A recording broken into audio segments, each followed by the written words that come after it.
Science came of age in this library. The Ptolemies didn't merely collect old knowledge. They supported scientific research and generated new knowledge. The results were amazing. Eratosthenes accurately calculated the size of the Earth. He mapped it, and he argued that it could be circumnavigated. Hipparchus anticipated that stars come into being, slowly move during the course of centuries, and eventually perish. It was he who first cataloged the positions and magnitudes of the stars in order to determine whether there were such changes.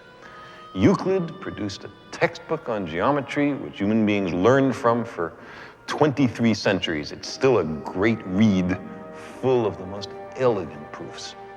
Galen wrote basic works on healing and anatomy, which dominated medicine until the Renaissance. These are just a few examples. There were dozens of great scholars here and hundreds of fundamental discoveries.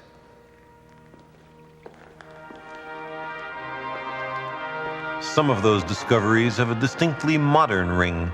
Apollonius of Perga studied the parabola and the ellipse, curves that we know today describe the paths of falling objects in a gravitational field and space vehicles traveling between the planets. Hieron of Alexandria invented steam engines and gear trains. He was the author of the first book on robots. Imagine how different our world would be if those discoveries had been explained and used for the benefit of everyone, if the humane perspective of Eratosthenes had been widely adopted and applied. But this was not to be. Alexandria was the greatest city the Western world had ever seen.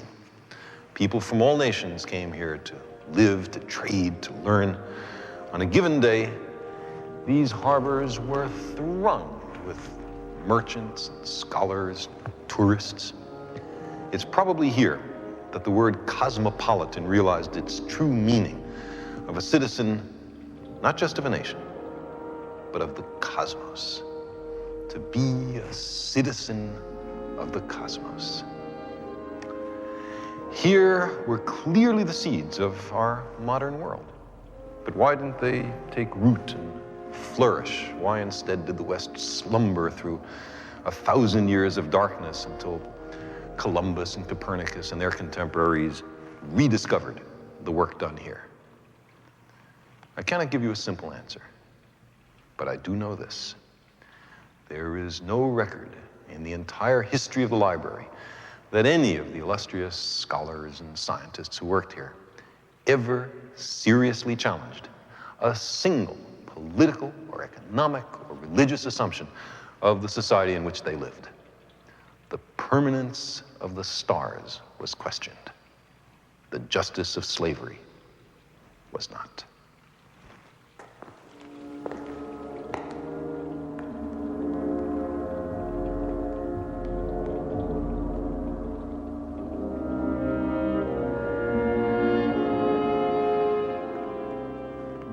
Science and learning in general were the preserve of the privileged few. The vast population of the city had not the vaguest notion of the great discoveries being made within these walls.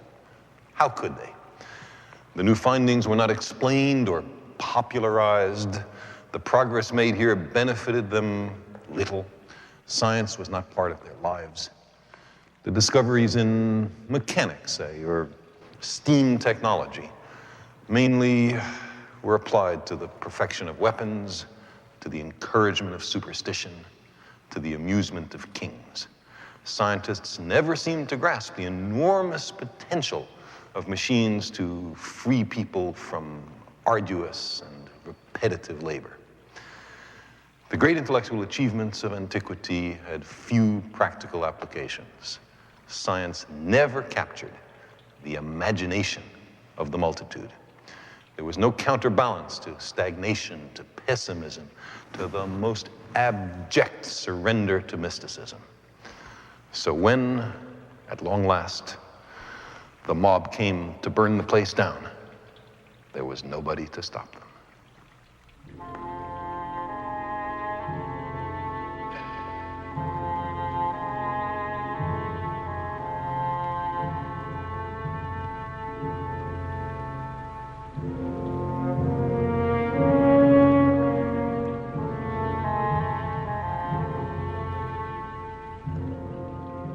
Let me tell you about the end.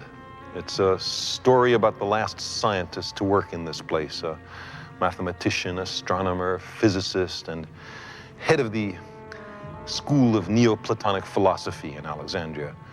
That's an extraordinary range of accomplishments for any individual in any age. Her name was Hypatia. She was born in this city in the year 370 AD. This was a time when women had essentially no options. They were considered property.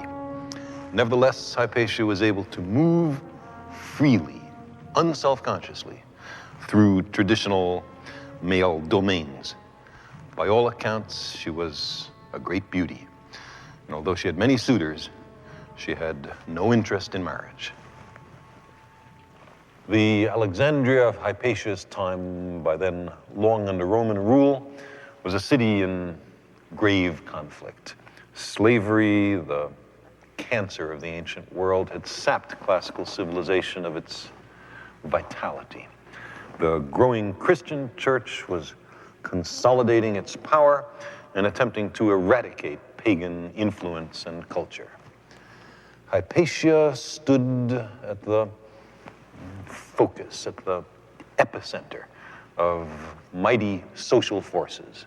Cyril, the bishop of Alexandria, despised her, in part because of her close friendship with the Roman governor, but also because she was symbolized. She was a symbol of learning and science, which were largely identified by the early church with paganism. In great personal danger, Hypatia continued to teach and to publish until, in the year 415 AD, on her way to work, she was set upon by a fanatical mob of Cyril's followers. They dragged her from a chariot, tore off her clothes, and flayed her flesh from her bones with abalone shells. Her remains were burned, her works obliterated, her name forgotten. Cyril was made a saint. The glory you see around me is nothing but a memory. It does not exist. The last remains of the library were destroyed within a year of Hypatia's death. It's as if an entire civilization had undergone a sort of self-inflicted radical brain surgery, so that most of its memories, discoveries, ideas, and passions were irrevocably wiped out. The loss was incalculable. In some cases, we know only the tantalizing titles of books that had been destroyed. In most cases, we know neither the titles nor the authors. We do know that in this library, there were 123 different plays by Sophocles, of which only 7 have survived to our time. One of those 7 is Oedipus Rex. Similar numbers apply to the lost works of Aeschylus, Euripides, Aristophanes. It's a little as if the only surviving works of a man named William Shakespeare were Coriolanus and A Winter's Tale, although we had heard that he had written some other things which were highly prized in his time.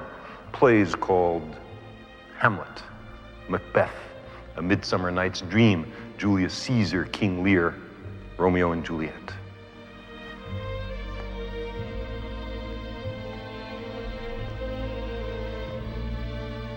History is full of people who, out of fear or ignorance or the lust for power, have destroyed treasures of immeasurable value, which truly belong to all of us. We must not let it happen again.